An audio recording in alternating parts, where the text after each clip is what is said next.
still plenty of questions about Friday's chaos in Union Square. That's right. Questions like how could a huge crowd gather so quickly?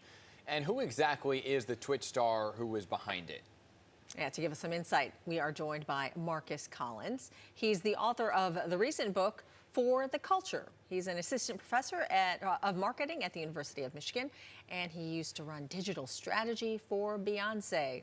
So good to see you. Thanks for coming back. Hey, Danny, how's it going? Good. So let's talk about this, right? Because let's start with the basics. And I guess the first thing would be, what is Twitch? Because when it first happened, some people were like, I guess if you're not a youngster, you're not really on it. So just kind of lay that out for us. Yeah, I know. Yeah, so Twitch made its debut a few years ago, focusing specifically within the gaming community. So this is a platform where gamers would stream their games and invite people to be a part of it, much like we'd see after the fact on YouTube. Yes. People record their games, people watch it after the fact. On Twitch, they're watching it simultaneously and engaging in discourse while the gameplay is happening. So these influencers within this context amassed a great collection of people to become, superstars in their own right within these communities. Who is Kai Cenat then? Who is he? I mean, Kai for Cenat, someone that's not familiar with Twitch, I don't have no idea who this kid is. Yeah.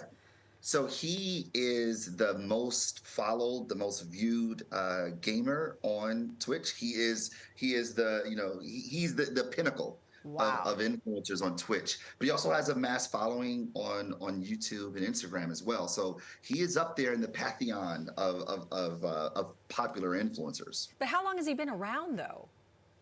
He's been around for a few years, but the last 2 years or so, he's really started to break through into the popular zeitgeist beyond just sort of smaller communities. So that's popular in the gaming world, right? But there is this ability to put out messages to your mass audience and mass following that aren't necessarily gaming related or whatever it may be.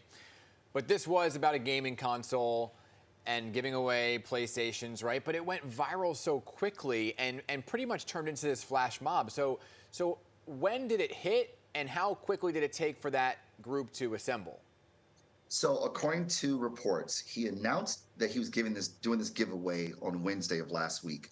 And then Friday, he repeated that this thing is happening in New York City. Show up, we're going to give away PlayStations, we're giving away gift cards, we're giving away all these things, right? All these monetary gifts.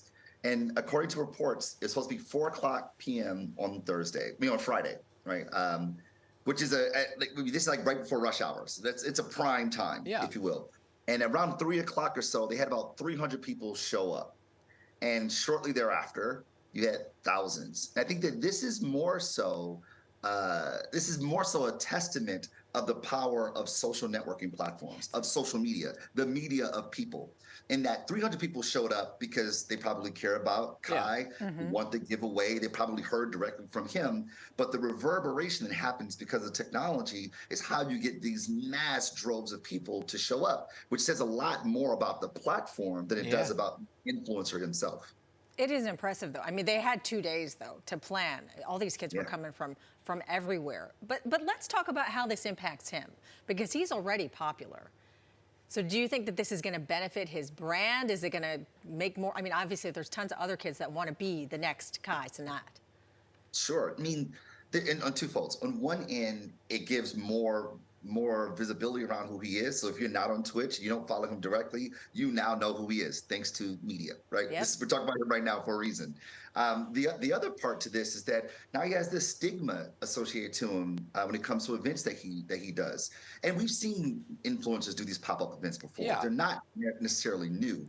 I think the conditions of this event in particular made for a bad outcome that we see. Look, I mean, even Post Malone had that concert in Times Square recently, right, where they may or may not have had it go off because they weren't sure whether or not they were going to be able to control the crowd. That's a different story.